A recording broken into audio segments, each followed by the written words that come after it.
గ్రంథాలు తెరుద్దాం. ఈరోజు దేవుని వాక్యాంశము నిమిత్తము మలాకీ గ్రంథం దగ్గరికి రండి. పాత నిబంధనలో చిట్ట చివరి గ్రంథం, the book of Malachi, chapter 3 and verse 6 మనం చదువుదాం. 3వ అధ్యాయం 6వ వచనం, మలాకీ గ్రంథం. యెహోవానైన నేను మార్పు లేనివాడను గనుక యాకోబు సంతతి వారైన మీరు లయము కాలేదు. అందరూ ఈ మాట నాతో చెప్పండి. యెహోవానైన నేను మార్పు లేనివాడను గనుక మీరు లయము కాలేదు. ప్రైజ్ ద లార్డ్, హల్లెలూయా. మలాకీ అనే మాటకు అర్థం ఏంటి అని కనుక పరిశీలన చేస్తే, మై మెసెంజర్ అని అర్థం, నా దూత. మలాకీ అనే మాటకు అర్థం ఏంటి చెప్పండి? నా దూత, మై మెసెంజర్. పూర్వదినాల్లో మెసెంజర్స్ ఉండేవారు. ఎవరైనా ఒక రాజుగారు వర్తమానం పంపించాలి అంటే ఆ మెసెంజర్స్ వర్తమానం తీసుకెళ్ళేవారు. మీకు తెలుసా, పూర్వదినాల్లో పావురాలను కూడా ఉపయోగించేవారట. వాటి కాలికి ఏదైనా వర్తమానం ఓ పేపర్లో రాసి దాన్ని కట్టేసి పంపిస్తే ఆ పావురాలు వాటిని డెలివరీ చేస్తుండేవి, మెసేజెస్ అన్నీ కూడా. మనుషులు ఉండేవారు కొంతమంది కొరియర్స్. వారు రాజుగారి వర్తమానాన్ని ఎక్కడో దూర ప్రాంతంలో ఉన్న వారికి చేరవేసేవారు. కొన్నేమో సరైన సమయంలో చేరవేసేవారు, కొన్నేమో సమయం దాటిపోయిన తర్వాత చేరవేసేవారు. ఏదో విధంగా వారు ప్రయాస అయితే పడుతుండేవారు. మలాకీ అనే మాటకు నా దూత అని అర్థం. అనగా దేవుడు మలాకీ అనే దైవజనుడిని తన దూతగా ఏర్పాటు చేసుకుని ఆయన తన చిత్తాన్ని, తన ఉద్దేశాన్ని ప్రపంచానికి తెలియపరచాలనుకున్నాడు. బైబిల్లో ప్రవక్తల యొక్క ఉద్దేశం ఏమై ఉన్నది? దేవుడు ఎందుకు ప్రవక్తల్ని ఎన్నుకున్నాడు? పాత నిబంధన గ్రంథంలో చాలామంది ప్రవక్తలు ప్రవచన గ్రంథాలు రాశారు. కొంతమంది పెద్ద ప్రవక్తలు ఉన్నారు, కొంతమంది చిన్న ప్రవక్తలు ఉన్నారు. పెద్ద ప్రవక్తల్ని మేజర్ ప్రాఫిట్స్ అని, చిన్న ప్రవక్తల్ని మైనర్ ప్రాఫిట్స్ అని అంటారు. మేజర్ ప్రాఫిట్స్ అంటే వారు ఎక్కువ కాలం ప్రవచించారు. పెద్ద గ్రంథాలన్నీ కూడా పెద్ద ప్రవక్తలు రాసినవి. చిన్న గ్రంథాలు 1 అధ్యాయం, 2 అధ్యాయాలు, 3 అధ్యాయాలు లేదా ఇంకొన్ని అధ్యాయాలు, కొంచెం తక్కువ అధ్యాయాలు కలిగిన గ్రంథాలు రాసిన వారు చిన్న ప్రవక్తలుగా పిలువబడేవారు. చిన్న ప్రవక్తలు అని చెప్పి వాళ్ళకి విలువ తక్కువని కాదు, పెద్ద ప్రవక్తలు అని చెప్పి వాళ్ళు విలువ ఎక్కువని కాదు. దేవుని దృష్టిలో అందరూ ఒకే విలువ కలిగిన వారు. అయితే దేవుడు తన ఉద్దేశానుసారం తన ప్రవక్తలను వాడుకున్నాడు. అయితే చిట్ట చివరిగా మలాకీ అనే దైవజనుని ద్వారా దేవుడు అనేక ప్రవచనాలు ప్రపంచానికి తెలియజేశారు. యేసుక్రీస్తు ప్రభు యొక్క ఆగమనం ఎలా ఉండబోతుందో చాలా స్పష్టంగా మనం చూస్తాం ఈ మలాకీ గ్రంథంలో. అయితే 3వ అధ్యాయం దగ్గరికి వచ్చేసరికి దేవుడు అంటున్నాడు, యెహోవానైన నేను మార్పు లేని వాడను గనుక మీరు లయము కాలేదు అనే మాట అక్కడ రాశాడు. ఈరోజు ఈ మలాకీ గ్రంథం 3వ అధ్యాయంలో రాయబడిన కొన్ని శ్రేష్టమైన విషయాలు మీ ముందుకు తీసుకురావాలని నేను కోరుతున్నాను. ఆ అంశాల ద్వారా మీ జీవితాలు బలపరచబడాలని, ఆత్మలో మీరందరూ స్థిరపరచబడాలని, పరిశుద్ధాత్మ దేవుని యొక్క నడిపింపులో మీరందరూ నడవాలనేదే దేవుని సేవకునిగా నా అభిలాష.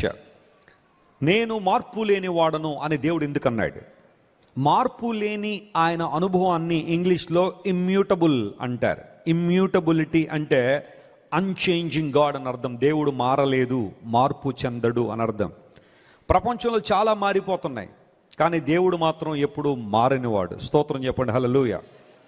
ఫర్ ఎగ్జాంపుల్, ఇక్కడ చాలామంది స్టూడెంట్స్ ఉన్నారు. సైన్స్ అనేది మారుతుందా, మారడం లేదా? మారుతుంది కదా. సైన్స్ అనేది ఎప్పుడు మారుతూనే ఉంటుంది. ఒకప్పుడు కొన్ని అన్వేషణలు జరిగితే ఇప్పుడు వాటికి అప్డేట్స్ వచ్చేస్తూ ఉంటాయి కదా. సైన్స్ అనేది నిర్విరామంగా మారుతూనే ఉంటుంది. ఫర్ ఎగ్జాంపుల్, పూర్వదినాల్లో సృష్టి ఎలా జరిగింది అన్న దానికి ఒక నిర్వచనాన్ని ఇస్తుండేవారు శాస్త్రవేత్తలు. బయాలజీ చదువుకున్న వాళ్ళు కానీ, లేదా ఫిజిక్స్ చదువుకున్న వాళ్ళు కానీ, ఆస్ట్రానమీ చదువుకున్న వాళ్ళు కానీ, ఇలాంటి వాళ్ళందరూ కూడా రకరకాలైన కారణాలు చెప్పారు సృష్టి ఎలా వచ్చిందని. దాన్ని ఏమనేవారంటే బిగ్ బ్యాంగ్ థియరీ అనేవారు. బిగ్ బ్యాంగ్ అనగా ఎ గ్రేట్ ఎక్స్ప్లోజన్, ఒక విస్ఫోటనం జరిగిందని చెప్పి పూర్వదినాల్లో చెప్పేవారు. సృష్టి ఎలా వచ్చిందంటే, ఈ సృష్టి అంతా కూడా ముందు ఒక బ్రహ్మాండంలో ఉండేది, ఒక చిన్న అణువుగా ఉండేది. ఆ అణువు పగిలి అలా ఈ విశ్వం అంతా కూడా ఏర్పడింది. కొంతకాలానికి చల్లారిన తర్వాత ఈ భూమి, సూర్యుడు ఇవన్నీ కూడా ఏర్పరచబడ్డాయని చెప్పి రకరకాల థియరీలు ఉండేవి. పూర్వదినాల్లో దాన్ని ఏమన్నారంటే బిగ్ బ్యాంగ్ అనగా ఎక్స్ప్లోజన్ అనేవారు. ఇప్పుడు దాన్ని మార్చి ఏమన్నారు తెలుసా? ఎక్స్ప్లోజన్ కాదు, బిగ్ బ్యాంగ్ అంటే ఎక్స్పాన్షన్ అంటున్నారు వాళ్ళు. విస్తరణ జరిగింది అని ఆ చిన్న మాటను మార్చేశారు చాలామంది. ఇలా శాస్త్ర విజ్ఞాన రంగంలో చాలా మార్పులు సంభవించాయి. టెక్నాలజీలో మార్పులు జరిగినాయా లేదా? చాలా మార్పులు జరిగాయి. స్టీవ్ జాబ్స్ మొట్టమొదటిగా ఫోన్ కనిపెట్టాడు, ఐఫోన్ అని. ఇప్పుడు ఆ ఐఫోను 1 కాస్త 2 అయింది, 2 కాస్త 3 అయింది, 3 కాస్త 5, 8, 10, 11, 12. ఇప్పుడు ఐఫోన్ ఏమొచ్చేసింది? 14 కూడా వచ్చేసింది. మళ్ళీ నెక్స్ట్ ఇయర్ మళ్ళీ 15 తీసుకొస్తారు. ఇందులో ఏవో చిన్న చిన్న మార్పులు చేసేసి మళ్ళీ 15 పట్టుకొస్తారు. ఆ 15 రాగానే ఇంక ఈ పాత ఫోన్లన్నీ కూడా పాత అయిపోయినట్టుగా ఫీలింగ్ కలిగి కొత్త ఫోన్ కొనాలనే ఆశ. మార్కెటింగ్ స్ట్రాటజీ అనమాట ఇవన్నీ కూడా. టెక్నాలజీ డెవలప్ అయిపోతుంది, కాన్స్టెంట్గా టెక్నాలజీ డెవలప్ అవుతుంది, సైన్స్ అప్డేట్ అవుతుంది, మారుతుంది, ఎన్నో విషయాలు మారిపోతున్నాయి. అన్నిటికన్నా ప్రాముఖ్యంగా మనుషులు కూడా ఏం చేస్తున్నారు చెప్పండి? మారిపోతూనే ఉన్నారు. వారి మాటలు మారుతూనే ఉన్నాయి. ఈరోజు ఒక మాట, రేపు ఒక మాట, అన్నీ కలిసి వస్తే ఒక మాట, కలిసి రాకపోతే ఒక మాట, అవసరం ఉంటే ఒక మాట, అవసరం తీరిపోయిన తర్వాత మరొక మాట, ముందు ఒక మాట, వెనుక ఒక మాట. మనుషుల ఆలోచనలో మార్పులు ఉన్నాయి, మనుషులకు ఉద్దేశాల్లో మార్పులు వచ్చాయి. We can see change in every area of human life. కానీ దేవుడు అంటున్నాడు, మారిపోయే ఈ ప్రపంచంలో మారని వాడిని నేను ఒక్కడే అన్నాడు ఆయన. స్తోత్రం చెప్పండి, హల్లెలూయా. ఆయన మారిపోలేదు ఆయన. చాలామంది అనుకుంటూ ఉంటారు, దేవుడు మారిపోయాడండి, నేనంటే అస్సలు ఇష్టం లేదండి ఆయనకి, నన్ను అస్సలు పట్టించుకోవట్లేదండి, ఆశీర్వాదాలన్నీ మా ప్రక్కింటి వాళ్ళకి వెళ్ళిపోతున్నాయండి, నన్ను అస్సలు దేవుడు ఆశీర్వించట్లేదు కాబట్టి ఆయన మారిపోయాడేమోనండి అని కొంతమంది అనుకుంటూ ఉంటారు. కొన్ని కుటుంబాలు ఎలాంటివి కదా, నా భర్త మారిపోయాడండి అంటారు చాలామంది. ఇంకొంతమంది నా భర్తకి ఎవరో మందు పెట్టేశారండి అంటారు. ఏం పెట్టేశారట? నల్లగా ఉంటుందట ఏదో మందు, అది ఎందులో కలిపి పెట్టేశారండి. మా ఆయన గారు మారిపోయాడండి, ఇదివరకు చక్కగా చూసుకునేవాడండి, సాయంకాలం 5 గంటలకి ఇంటికి వచ్చేవాడండి, ఇప్పుడు రాత్రి 11:30 ఇంటికి రావట్లేదండి, ఎవరో మందు పెట్టి మార్చేశారండి మా ఆయన్ని అని కొంతమంది చెబుతూ ఉంటారు. ఆ మందు ఎలా ఉంటుందో చూడాలనిపిస్తుంది అప్పుడప్పుడు. అది ఎలా ఉంటుంది, ఏంటి దాని పరిస్థితి ఏంటని. నా భార్య మారిపోయిందండి, నా పిల్లలు మారిపోయారండి, నా తల్లిదండ్రులు మారిపోయారండి, ఒకప్పుడు ప్రేమ వారిలో లేదండి, ఒకప్పుడు ఆప్యాయత వారిలో లేదు అని చాలామంది కుటుంబాల్లో పిల్లలు ఏడుస్తున్నారు. We are living in a constant changing world. మనందరం కూడా ప్రతిరోజు మారిపోతున్న ప్రపంచంలో మనం ఉన్నాం. ఈ మారిపోయే ప్రపంచంలో మారనివాడు, మాట తప్పనివాడు మన దేవుడు మాత్రమే. God's nature is immutability. దేవుని యొక్క స్వభావము మార్పు లేని అనుభవాన్ని మనం గమనిస్తున్నాం ప్రియులారా. అయితే ఇక్కడ మీకు ఒక అనుమానం రావచ్చు, ఒక ప్రశ్న ఏంటంటే, మరి దేవుడు మారనివాడు అని బైబిల్ సెలవిస్తున్నప్పుడు నినేవే ప్రజలు దేవుని స్థలంలో పశ్చాత్తాపపడినప్పుడు దేవుడు తన మనసును మార్చుకున్నాడు కదండి అని మీరు అడగచ్చు. యోనా దేవుని ద్వారా హెచ్చరించబడ్డాడు, నినేవేకి వెళ్ళి వారికి దుర్గతి కలుగుతుందని ప్రకటించమని దేవుడు చెప్పాడు. బ్లెస్సీ గారు, నేను యొప్పేలో అంటే టెలవీవ్లో జోఫా అనే ప్లేస్ ఉంటుంది, అక్కడే ఉన్నాం. మా హోటల్ కూడా అక్కడే బుక్ చేశారు. అక్కడ ఆ ప్రాంతాలను తిరుగుతున్నప్పుడు యోనా గారి చరిత్ర మరొకసారి జ్ఞాపకం చేసుకున్నాం. ఆయన అక్కడే ఓడెక్కుతాడు అనమాట. నినివేకి వెళ్ళాల్సిన వాడు తర్షీషుకు ఓడెక్కుతాడు, అది ఓడరేవ్, జోఫా పోర్ట్ అంటారు దాన్ని. సో యోనా గారు నినివే వెళ్ళాల్సింది పోయి తర్షీష్కి వెళ్ళిపోతున్నాడు. అయితే దేవుడు మరలా యోనాను చేపను పంపించి చేప ద్వారా మరలా దేవుడు దారిలోకి తీసుకొచ్చాడు. యోనా నినివే పట్టణానికి వెళ్ళిన తర్వాత వాస్తవానికి 3 రోజులు తిరగాలి ఆ పట్టణం అంతా. బైబిల్ క్యాలిక్యులేషన్స్ ప్రకారం ఒకరోజు ప్రయాణం అంటే 20 మైళ్ళు, అంటే 30 కిలోమీటర్లు. 3 రోజుల ప్రయాణం అంటే 90 కిలోమీటర్లు ప్రయాణం చేయాలి యోనా. ఒక శాస్త్రవేత్త, ఆర్కియాలజిస్ట్ నినివే పట్టణం మీద పరిశీలన చేసి ఆయన పొడవు వెడల్పులను కనుగొన్నాడు. నినివే పట్టణం పూర్వదినాల్లో ఎంత పొడవు ఉండేదంటే ఎగ్జాక్ట్గా చెప్పాడు, 90 కిలోమీటర్లు వ్యవధిలో ఆ పట్టణం అభివృద్ధి చెందింది అని. పూర్వదినాల్లో 90 కిలోమీటర్ల పట్టణం అభివృద్ధి చెందిందంటే మీరు అర్థం చేసుకోవచ్చు ఆ ప్రాంతం ఎంత గొప్పదో. ఈరోజున హైదరాబాద్ అనే పట్టణం ఎక్స్పాండ్ అయిపోతూ ఉంది. ఆ చివరి నుండి ఈ చివరి వరకు చూస్తే మొత్తం ఒక 20-30 కిలోమీటర్లు ఉంటుందేమో అంతే. 90 కిలోమీటర్ల పట్టణం అంటే మీరు ఊహించండి ఎంత పెద్దదో. యోనా 3 రోజులు తిరిగితేనే కానీ ఆ పట్టణం అంతా సువార్త ప్రకటించినట్టు కాదు, లేదా దేవుని మాట చెప్పినట్టు కాదు. అయితే యోనా ఒక్కరోజు మాత్రమే అలా ప్రయాణం చేసి, నినివే ప్రజలారా, మీ పాపము దేవుని దృష్టికి చాలా ఘోరంగా ఉంది కాబట్టి మీకు దుర్గతి కలగబోతుందని దేవుడు ప్రకటించిన జడ్జిమెంట్ని ప్రకటించినప్పుడు కిలోమీటర్లు ఉంటుందేమో అంతే. 90 కిలోమీటర్ల పట్టణం అంటే మీరు ఊహించండి ఎంత పెద్దదో. యోనా 3 రోజులు తిరిగితేనే కానీ ఆ పట్టణం అంతా సువార్త ప్రకటించినట్టు కాదు, లేదా దేవుని మాట చెప్పినట్టు కాదు. అయితే యోనా ఒక్కరోజు మాత్రమే అలా ప్రయాణం చేసి, నినవే ప్రజలారా, మీ పాపము దేవుని దృష్టికి చాలా ఘోరంగా ఉంది కాబట్టి మీకు దుర్గతి కలగబోతుందని దేవుడు ప్రకటించిన జడ్జిమెంట్ని ప్రకటించినప్పుడు నినవే ప్రజల్లో అనూహ్యమైన మార్పులు వచ్చాయి. Remarkable changes and transformation was there in the lives of Ninevites. వాళ్ళందరూ కూడా రాజు దగ్గర నుండి సామాన్య ప్రజల వరకు కూడా అందరూ గోనె పట్ట కట్టుకుని ఉపవాసం ఉండి ఏం చేశారట? ప్రార్థన చేశారు. ఆఖరికి ఆ దేశంలో, ఆ ప్రాంతంలో పశువులకు కూడా నీళ్లు పెట్టలేదంట. వాళ్ళు పట్టుదల వచ్చింది వారిలో.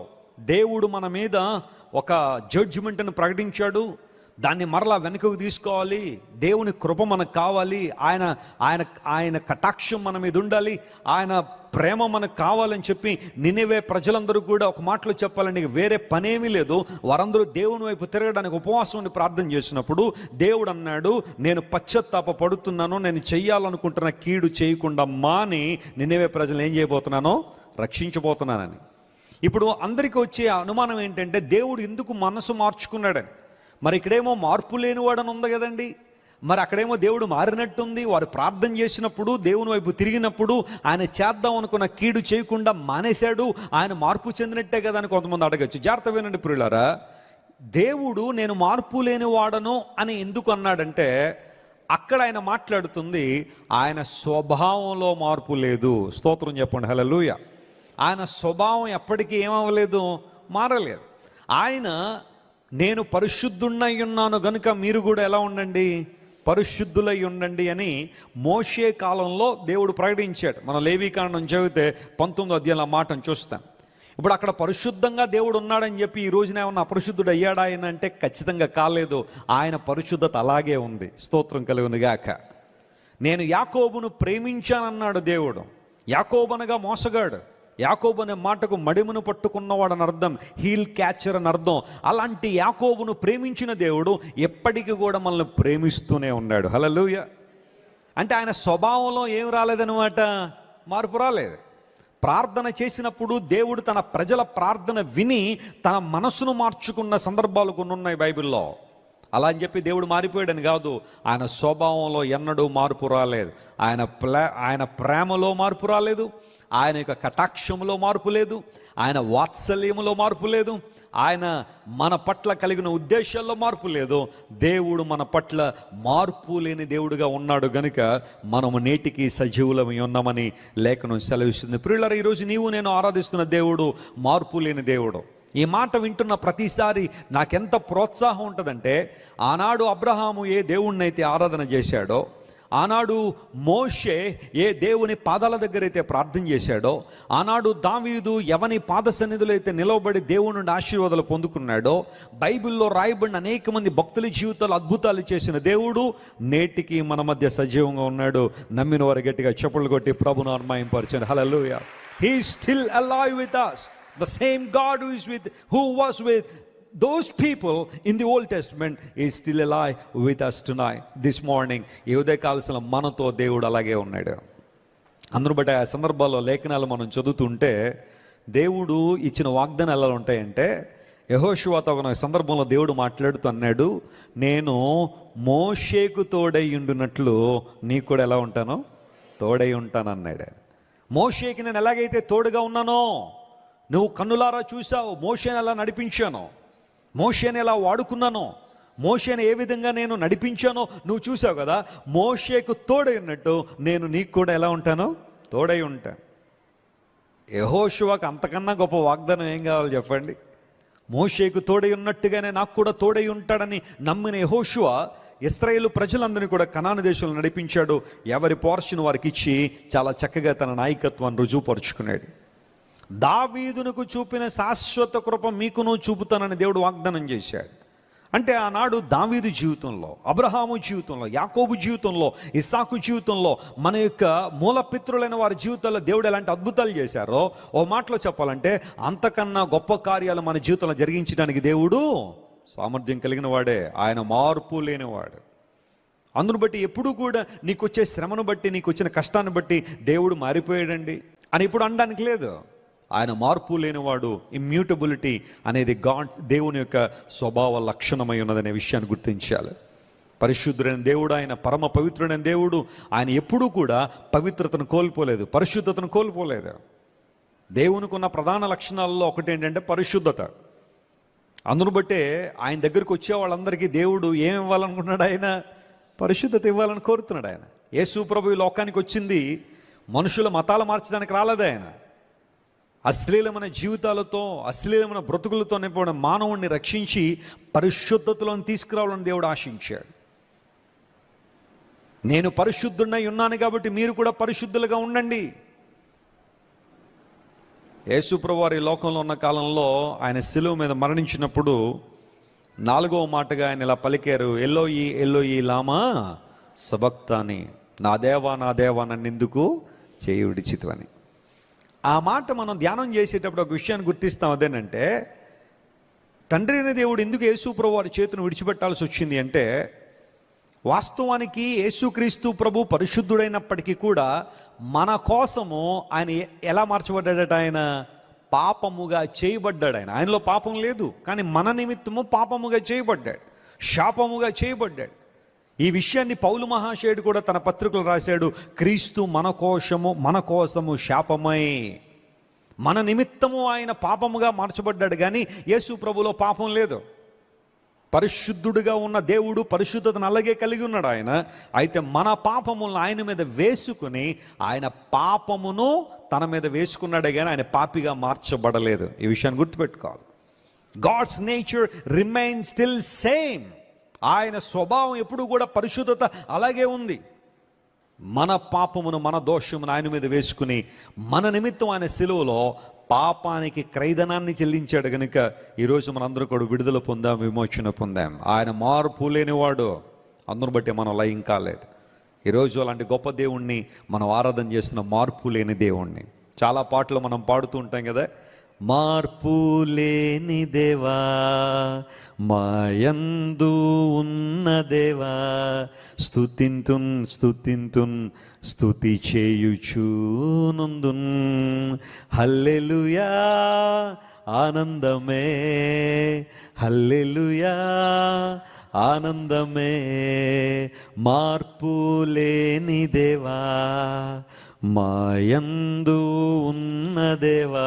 చెప్పండి, మన దేవుడు ఎలాంటి వాడు? ఆయన మార్పు లేనివాడు. ఇదే విషయాన్ని మలాకీ ద్వారా దేవుడు మాట్లాడుతూ, నేను మార్పు లేనివాడను గనుక మీరు లయము కాలేదు, మీరు సజీవంగా ఉన్నారు, సురక్షితంగా ఉన్నారని దేవుడు తన ఔన్నత్యాన్ని అక్కడ పంచుకున్నాడు. రెండో ప్రాముఖ్యమైన అంశం దగ్గరికి వస్తే, అదే మలాకీ గ్రంథంలో ఈసారి 10వ వచనాన్ని చదువుతున్నాను చూడండి. The book of Malachi chapter 3 and verse 10.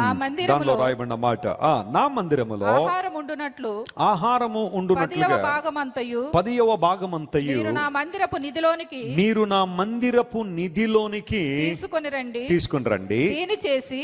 మీరు నన్ను శోధించిన ఎడల నేను ఆకాశపు వాకిండ్లను విప్పి పట్టజాలనంత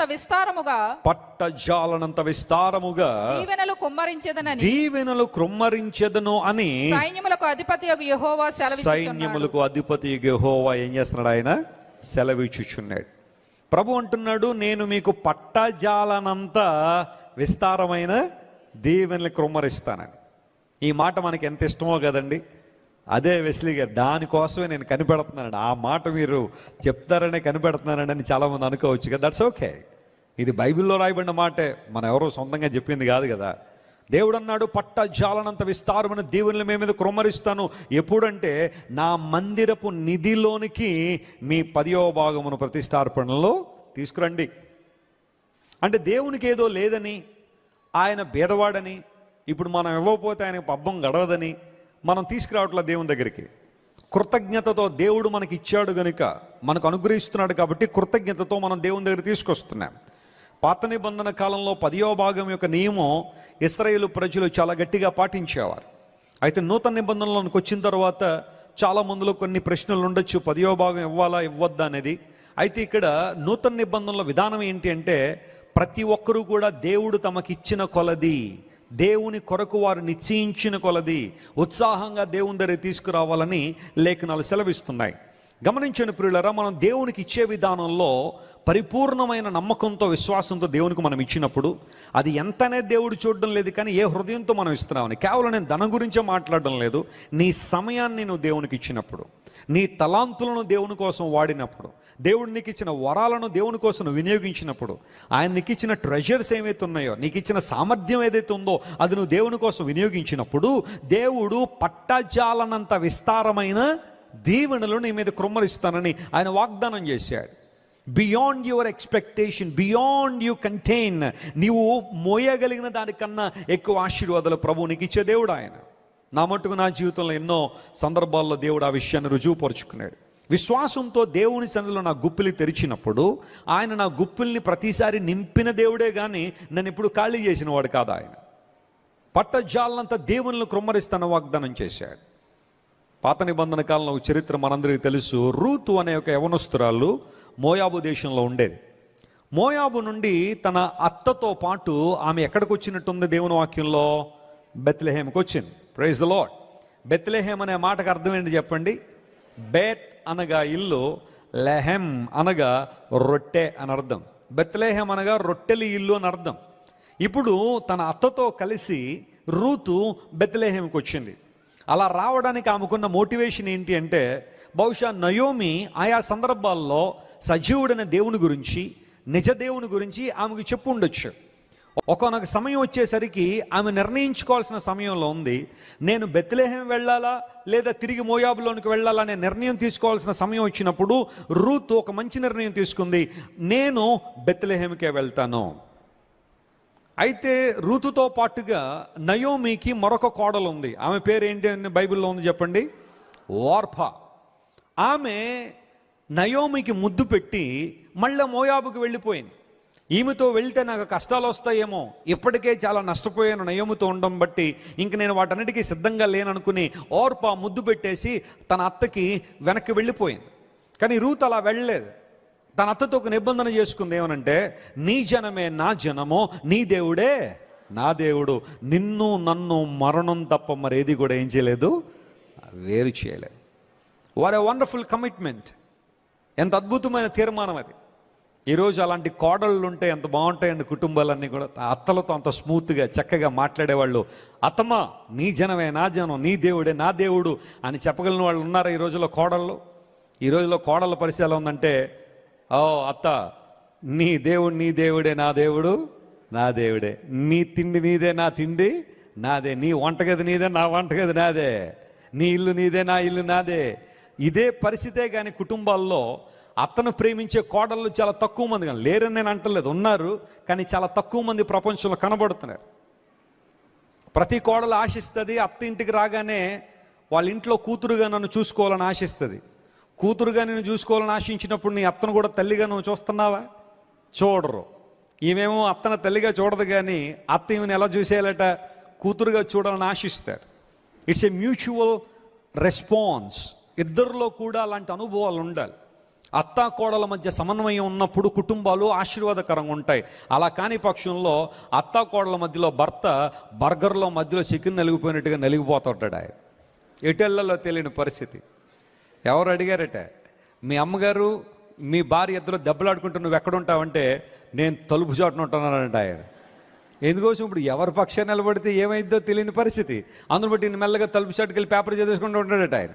గొడవ అంతా తీరిపోయిన తర్వాత ఏమైంది ఇప్పుడు దాకా మాట్లాడకండి అంతే, మళ్ళీ ఎవరైనా మాట్లాడారంటే అంటాడు. ఎప్పుడు అంత అయిపోయింది తర్వాత.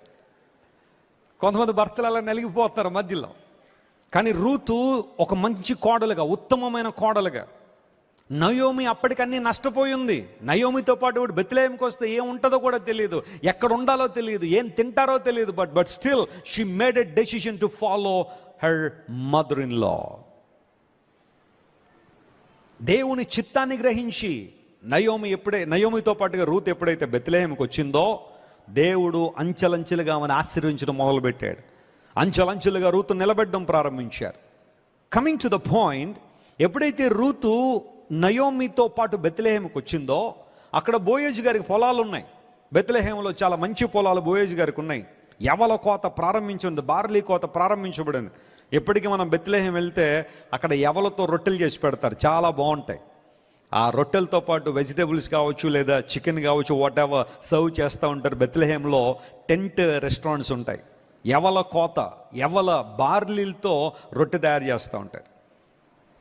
ఆ సందర్భంలో బోయజు రూతును చూడడం, రూతు బోయజు దగ్గరికి వెళ్ళిన తర్వాత జరిగిన విషయం ఏంటంటే, ఒక్కసారి ఒక్క మాట మీకు జ్ఞాపకం చేస్తాను. పట్టజాలనంత విస్తారమైన దీవెనలు అంటే లేఖనాల నుంచి మీకు ఇచ్చే ఎగ్జాంపుల్లో ఈ మాటను మీరు గమనిద్దాం. రూతు గ్రంథం దగ్గరికి వస్తే దానిలో ఈ మాటను గమనిద్దాం. చూడండి, రూతు గ్రంథం లేఖనాలు తెరుద్దాం.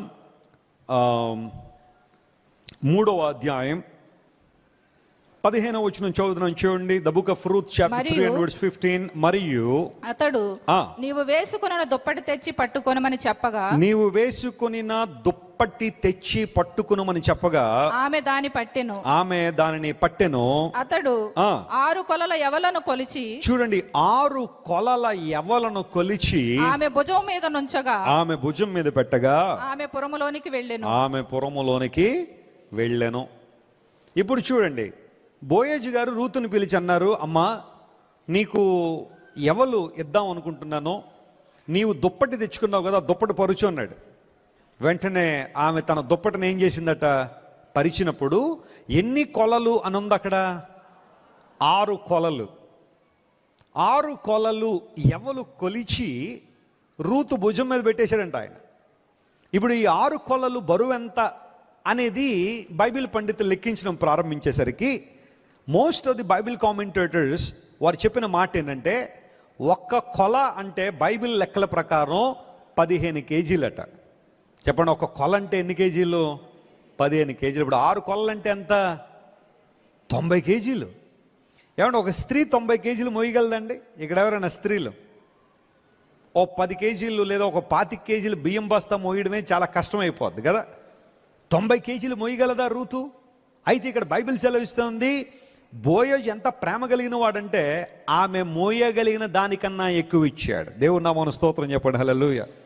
ఆమె ఎలా మోసుకెళ్తుందో నాకు అనవసరం, ఎలా తీసుకెళ్తుందో నాకు అనవసరం, కానీ నేను మాత్రం ఇవ్వాల్సిందే అనుకుని ఆ దుప్పటి నిండా 6 కొలలు 6 సార్లు బహుశా ఒక్కొక్కటి 15 కిలోలు ఉన్న ఆ యవలను పట్టుకొచ్చి ఆ దుప్పట్లో వేసినప్పుడు ఆమె వాటిని తీసుకెళ్లి పురములోనికి వెళ్ళిందని లేఖనంలో రాయబడింది. ఎందుకు ఈ మాట చెబుతున్నానంటే, రూతు కంటైన్ చేయగలిగిన దానికన్నా ఎక్కువగా బోయజ్ ఇచ్చాడు. నేను చెప్పాలనుకున్న మాట జాగ్రత్త వినండి. ఒక ల్యాండ్ లార్డ్ బోయజే తాను ప్రేమించే రూతు కోసం అంత గొప్ప కార్యం చేస్తే, నా కోసం ప్రాణం పెట్టి నా యేసయ్య నా కోసం ఇంకెంత గొప్ప కార్యాలు జరిగిస్తాడు, ఇంకెన్ని గొప్ప దీవెనలు నాకు ఇస్తాడు ఆయన. ఆయన ఏదన్నా మన మీద కృమ్మరించగలిగాడంటే సమృద్ధిగా కృమ్మరిస్తాడు ఆయన. స్తోత్రం చెప్పండి, హల్లెలూయా. ఆయన ఇచ్చే జీవము సమృద్ధి అనే జీవం అరకొరగా దేవుడు ఇవ్వడు, ఆయన విదిలించుకుంటూ ఇవ్వడు. ఆయన ఇది సరిపోద్దులే నీకు వెళ్ళని దేవుడు అనడు, నువ్వు కంటైన్ చేయగలిగిన దానికన్నా ఎక్కువ నీకు ఇస్తాడు ఆయన. పట్టజాలంత విస్తారమైన దీవెనలు. రూతు మరి 90 కేజీలు ఎలా మోసిందో ఏమండి? ఇద్దరు తినడానికి 90 కేజీలు ఎన్ని రోజులు వచ్చి ఉంటాయి మీరు ఆలోచించేయండి. ఒకరోజు ఆహారం కోసం రూతు పరితపించిన రోజులు ఉన్నాయి. ఆ రోజు ఆహారం కోసం ఆ పొలంలోనికి వెళ్ళి, అయ్యా మీరందరూ ఏరుకున్న తర్వాత మిగిలిపోయిన వాటిని నేను పోగు చేసుకుంటానని వెళ్ళిన రూతు. ఎందుకోసం అంటే పాత నిబంధనలో ఒక నియమం ఉంది, ఎవరికైనా పొలం ఉంటే పొలం పండిన తర్వాత మొత్తం అంతా కోసుకుని వెళ్ళిపోకూడదట. ఏం చేయాలి? కొంత ఆ కోసిన తర్వాత చివరిలో కొంత పంట పరదేశులకు వదిలిపెట్టేయాలి. ఎవరికైతే పొలాలు లేవో, పరదేశులకు ఎవరైతే ఉన్నారో వారు తినడం కోసం అవి వదిలిపెట్టినప్పుడు వారు వెళ్ళి వాటిలోంచి ఏరుకున్నప్పుడు ఎవరిని రిస్ట్రిక్ట్ చేయకూడదు. అయితే ఆ పొలంలో మిగిలిపోయిన పరిగెను ఏరుకుందామని వెళ్ళిన రూతుకి బోయజుని ఆశీర్వాదం అన్నది గొప్పది. ఆలోచించండి, ఇవన్నీ ఎందుకు జరిగినాయి అంటే రూతు బోయజు కళ్ళంలో ఉంది. ఈరోజు నువ్వు ఎంతవరకు లోకంలో తిరిగేవేమో, దీవెనల కోసం ఆశీర్వాదాల కోసం మనుషుల చుట్టూ పరుగులెత్తేవేమో, కొంచెం మేలు జరిగితే చాలండి, ఇంత ప్రయోజనం ఉంటే చాలని చెప్పి అటు ఇటు పరిగెత్తి కాళ్ళు అరిగిపోయినాయేమో, చెప్పులు అరిగిపోయినాయేమో నీ జీవితంలో. కానీ బైబిల్ సెలవిస్తూ ఉంది, come to the presence of God, రా దేవుని సన్నిధిలోనికి. బోయజు కళ్ళము ఎప్పుడు నీ కోసం తెరవబడే ఉంది. హల్లెలూయా. సమృద్ధిగా నీకు ఆహారం ఇచ్చే ఈ కళ్ళము, సమృద్ధిగా నీకు ఆహారం ఇచ్చే ఈ పొలము నీకోసం ఎప్పుడు తెరవబడే ఉంది. దేవుడు అంటున్నాడు, పట్టజాలంత విస్తారమైన దీవెనలు నీకు కుమ్మరిస్తానని దేవుడు వాగ్దానం చేశాడు.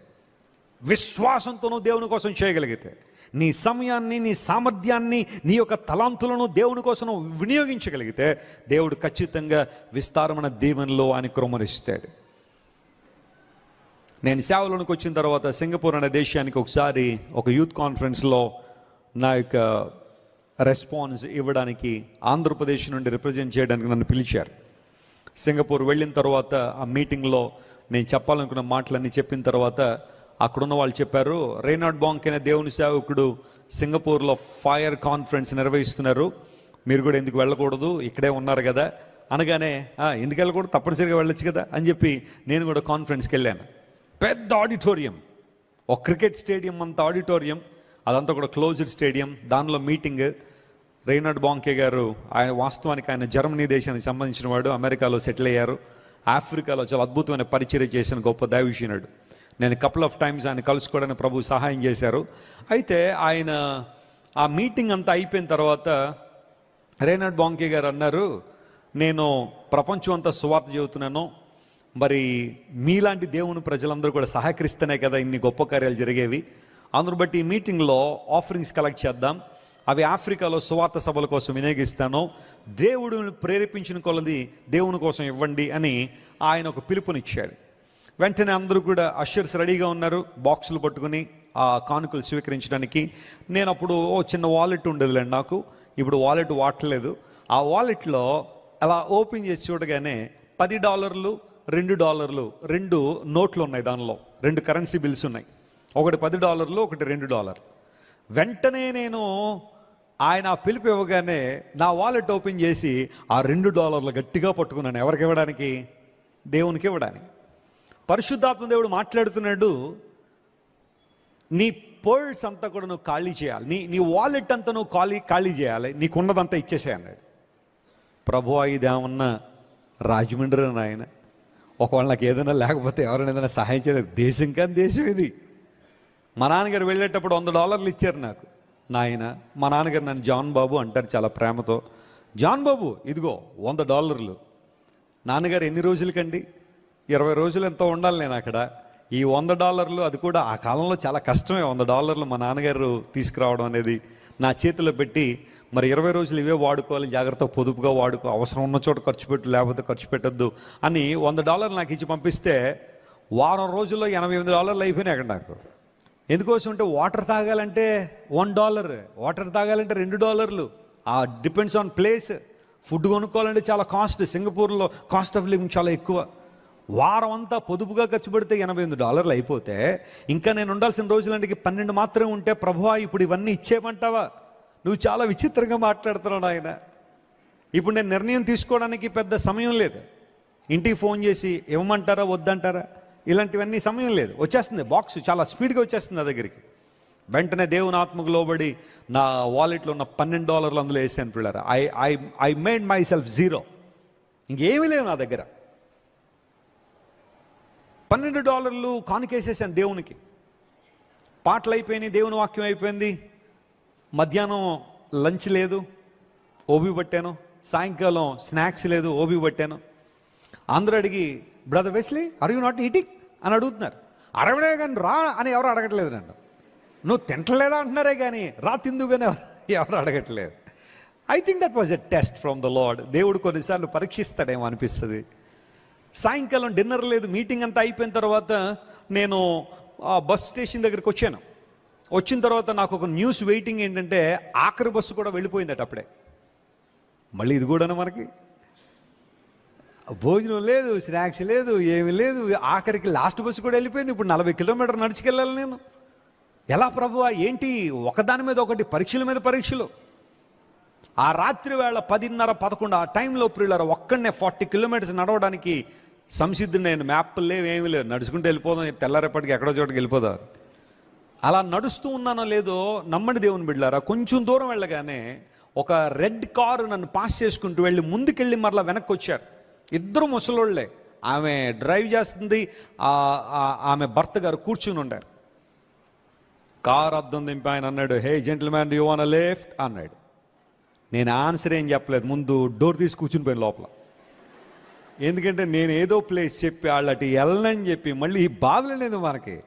ఎక్కడో చోట దింపేస్తారులే అని చెప్పి ముందు కూర్చున్న తర్వాత అప్పుడు చెప్పాను, I would like to go to టాహీ రోడ్ అన్న. Oh okay, we're all passing on that same road, will definitely drop you there అని చెప్పగానే, థ్యాంక్ యూ లార్డ్, ఎర్ర బస్సులో వెళ్దాం అనుకున్నాను కానీ నువ్వు ఎర్ర కారు పంపించావు.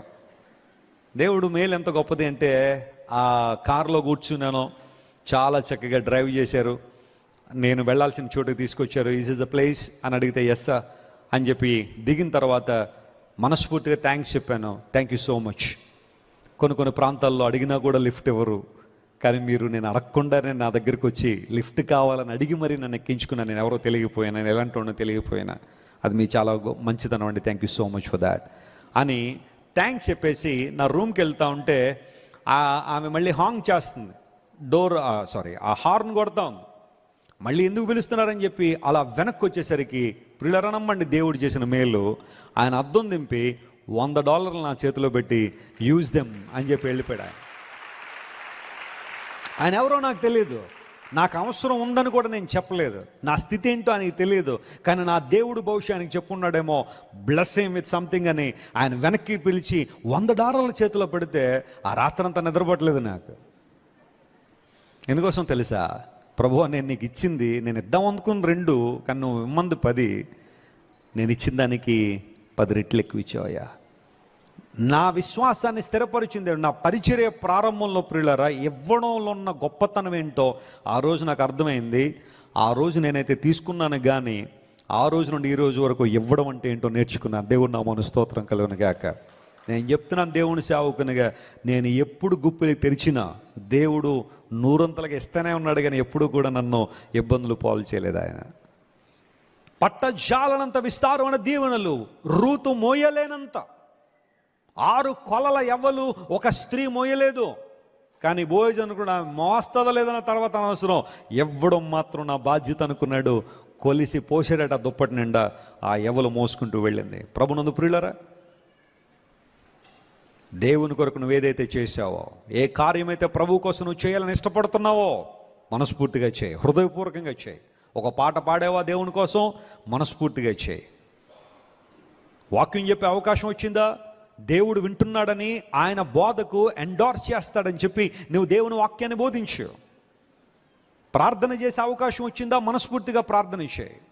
దేవుని కొరకు, దేవుని రాజ్య విస్తరణ కోసం నువ్వు ఏదైనా ఒక సహాయం చేయాలనుకున్నావా, మనస్ఫూర్తిగా చేసాయి.